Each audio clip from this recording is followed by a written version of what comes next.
Good afternoon, everybody. Hi. So in the next decade, sources estimate that 1 billion women will enter the global economy. 1 billion women. So what does that mean?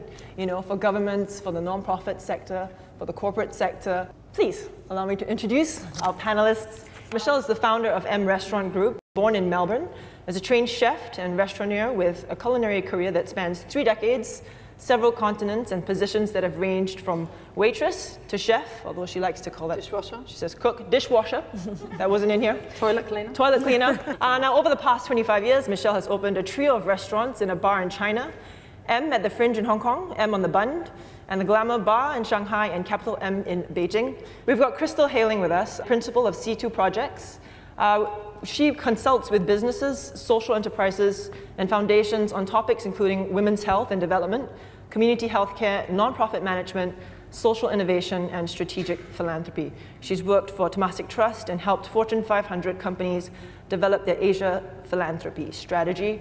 Prior to moving to Singapore, Crystal was president and CEO of Blue Shield of California Foundation, where she oversaw the distribution of more than $100 million in grants. So we have with us today as well Yvonne Chow, who's the Group Managing Director and Chief Executive of Hong Leong Bank Berhad, has been an international banker for over 30 years, and she began her career in the Bank of America. She was the first female Chief Executive Officer of any commercial bank in Malaysia. And in 2008, CNBC nominated her among the finalists in the Asia Business Leaders Award. Yvonne is also a director of Hong Leong Financial Group and Hong Leong Islamic Bank Berhad, as well as the chairman of the AFC Merchant Bank Limited. And now, last but not least, a mentee here with the Global Ambassadors Program, and I think one that would definitely and has done them very proud, is Hina Patel. Hina currently runs the Island Foundation, a small non-profit organization dedicated to improving the lives of subsistence coastal communities in the Riau Archipelago through education and literacy, village development, and marine conservation. So we have on stage with us, as you can see, people who bring a lot of expertise from the different sectors, from the non-profit sector, from the grassroots organizations, right up to the corporate sector as well. So on that note, I think let's just dive right in. Michelle, untapped natural resources, 1 billion women rising. What does that even look like to you? What does that mean to you? For me, it sort of means what economic value have women got now? Where can they go, and how do we recognize the economic value? You know, how do we get them to add into the economy? But I think skills is really a key question of what skills do women have, and how do they actually get paid for those skills?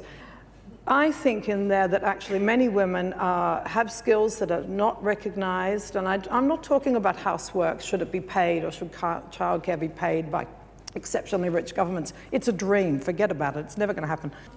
I'm talking about women who have skills, the skills are not finding an economic benefit, and many, many women who are educated, who have got skills, enormous amounts of resources have been put into them, and they're actually not contributing enough, or they're not being paid enough, and half the time they're keeping themselves down. They think, oh, I couldn't do that, I couldn't do that. I mean, they're girls, you know, what do you expect?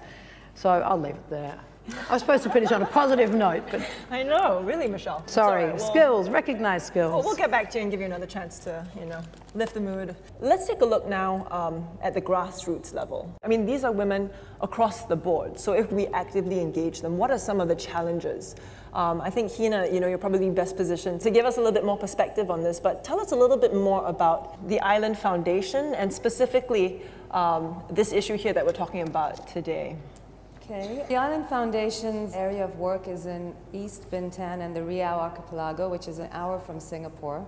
The communities there largely have been left out of development benefits and access to 21st century skills. So there's one little village that we work in, inhabited by the Orang Suku Laut, the last of the sea nomads.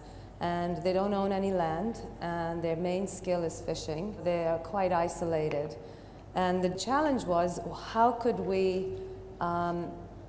enable them to keep their way of life as best as possible, but yet open up their options? They had incredible weaving skills, so the idea was to try and develop them as artisans and find them market access to specific outlets here, whether it's designers or companies. And we are looking at maybe setting up a working sea school where they become the teachers and teach tourists about what they do and how to build a boat and how to fillet a fish and that sort of thing. We're trying to weave the economic benefit potential into their lives. I think what they've done also is they're not working with a remote village in isolation. They're looking at Bintan, a tourist destination, and saying, okay, you know, here's an opportunity for tourists who come to the island to have something more to do than just laze on the beach and read a book. So you're actually creating something that really is mutually beneficial, like you said. You know, Crystal, maybe you can tell us a little bit more from the non-profit perspective, what that looks like for you. So for women, this is incredibly important because economists will say, you know, a rising tide raises all boats, but it doesn't raise all boats equally. If women have started out at the bottom of the economic ladder and we just have the economy going up, women will still stay at the bottom of the economic ladder. And a lot of times people say, well, what exactly do nonprofits do? They're just charity, they're just giving people dollars, and that's a Band-Aid. But actually what a lot of nonprofits are doing are the kinds of things that Hina is doing. How do we match artisans who are working in villages who have real cultural skills with people out in the marketplace, whether it's in the United States, whether it's in Europe, who might want to buy some of those crafts. It's really trying to build those linkages between people who are at the bottom of the economic ladder and saying, how do we help them to enter in a respectful and appropriate way, and also one that really catapults their economic capabilities, and that's really what a lot of the nonprofits and the foundations are really trying to do. There are also lots of social norms that prevent women from being able to participate, and this is another place that nonprofits can come in to play a role. A lot of times girls are not going to school not just because there aren't schools, but because their mothers or their fathers don't believe they should go to school. And sometimes you need to have culturally appropriate interventions in those villages, in those families, in conversations with people in respectful ways to help them to understand that their girls can learn, that their girls can get jobs, that they can participate in the economy. So I think those are the kinds of things that nonprofits can do. They can be a ladder up into the formal economy, but they also can break down those barriers that are some of the social barriers that are preventing women from participating fully. Yeah, thanks, Crystal. And I think clearly, as we're seeing right now, it is going to take all the different sectors coming together to make that happen. As more women are entering the workforce, countries tend to see a positive impact on GDP. In some estimates, the increase in women's employment over the next decade will increase the GDP by 5% in the US, 9% in Japan, and 12% in the UAE. Now, are there governments or companies in Southeast Asia that are already taking intentional steps to bring more women into the workforce in order to impact their economy or profits, and how are they doing this? Yvonne, if maybe you could take a stab at this one. Thank you. Obviously, we are going up the value chain right now. Where we are today, I will share with you my own story of the Hong Leong Financial Group, Hong Leong Bank. It is a very Chinese-based bank, which very much Chinese thinking. And if you are a Chinese businessman, you know that women actually stay behind the scenes. But over time, as the economy evolved, economy changes, they knew they need new skill sets. They knew that they need the talent out there to make them the difference. Somewhere along the line, I became the CEO of Hong Leong Bank. Also had the opportunity to be a CEO of 2 banks concurrently during the Asian financial crisis. The first chapter for me to get into the corner office was not an easy one because I didn't believe it myself that it would be approved by the authorities at that point of time. But lo and behold, it happened, and since then, the entire women leadership in the corporate and the government sector have actually evolved in Malaysia. I hope I had a bit of contribution there in terms of creating the environment to create more women leaders. Today, we have 46% of my senior management are women, and 54% of my C-suite, 1 level below me, are women. And within the Hong Leong Financial Group, there are 5 major companies. 4 of them are led by women CEOs. And all these companies are performing very well. If we as women leaders ourselves pave the way, create the environment, make sure the ecosystem is not prejudicial, we will make it on our own. the meritocracy will shine. It will show, it's obvious. Interestingly, when Malaysia in the last 5 years tried to come up with a program to move Malaysia by 2020 to a high-income economy. And when they did their research, they realized there was not enough talent. They realized that that solution has to come from women. So there is a corporation called the Talent Corporation of Malaysia, which is funded by the government. And what was interesting is that they have specifically chosen an agenda called bringing women up to the C-suite as well as retaining women in the workforce to help grow the economy. Also, we'd like to just turn it to the floor. It doesn't even have to be a question, just a view, a comment. Yeah, please. Yeah, how do you answer the question of them being actually able to come to the workforce, being able to leave their kids at home so that they can actually join the workforce and not think about what's happening at home at the same time? Yeah, it's a good question. So what do you think? Well, I don't have children, so I'd sort of find it hard. Maybe Hina can, I don't know who has. I'll talk about it from the village point of view, and the obvious solution is creating childcare centers that are run by village women within the village, so the money stays in the village and there is economic stimulation within the village. And it's also where the woman doesn't have to travel far to pick up the kid and bring them home. But it's a step-by-step process. It does hold them back. And men tend to easily fill those jobs that women could have access to. Can I say something? I think it's a very different thing in a city where actually there are childcare options. And of course in Asia, the reality of this is that actually most people have domestic helpers. So, you have to point out that actually in Asia, it's possible to work because you have domestic helpers. And, is that also a fair situation? But they are women coming into the workforce. Are they fairly paid? I would just put on the table in Singapore, are they fairly treated? I mean, that's one thing that I think people don't talk about. And I would just like to bring up actually domestic helpers. Actually, it's a real job. You pack up and leave your family and you go to work with another family. And mostly I see a lot, people are working 15 hours a day, 6 or 7 days a week. That scenario is changing. I don't think it's so easy to get domestic help anymore as well, good quality domestic help. And I also see that when I talk to my younger female colleagues these days, they are beginning to see their career life slightly different. They're evolving themselves into very urbane people, sophisticated, intelligent, they can work from home. And actually most of them are happy to drop off in mid-career, and they rather do their own childcare rather than going out there. I'm going to jump in right there.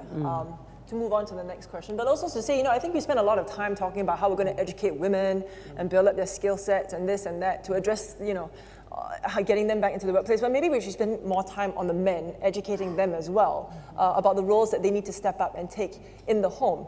Domestic help is not always an option, especially if you're at the bottom of the, economic ladder, or you're in the States. I mean, or in other parts of the world where it's not like it is in Asia. So I think that's one thing too. That maybe we dedicate as much time to educating the men as we do trying to help and educate the women. Yep, sure, please. So it's great, women championing women. What about the men? Right, exactly to your point. Perhaps is the root of our problem, where they are the other 50%, of the people who could make a difference, who could open up doors for women. So I think you're absolutely right in what you say about the role of men in this issue.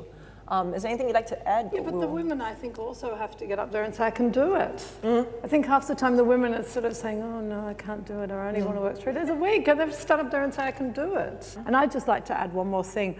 I work and I have 250 employees.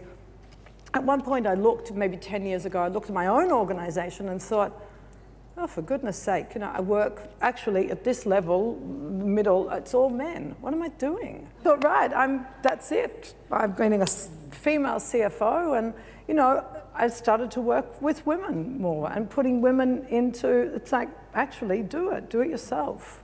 And I would say to anybody, no matter what role you're in, actually, women have to also look out for women and make sure that they're, and it's like actually mentoring is talking to them and saying, hey, you can do it, come on, come on, come on, come on.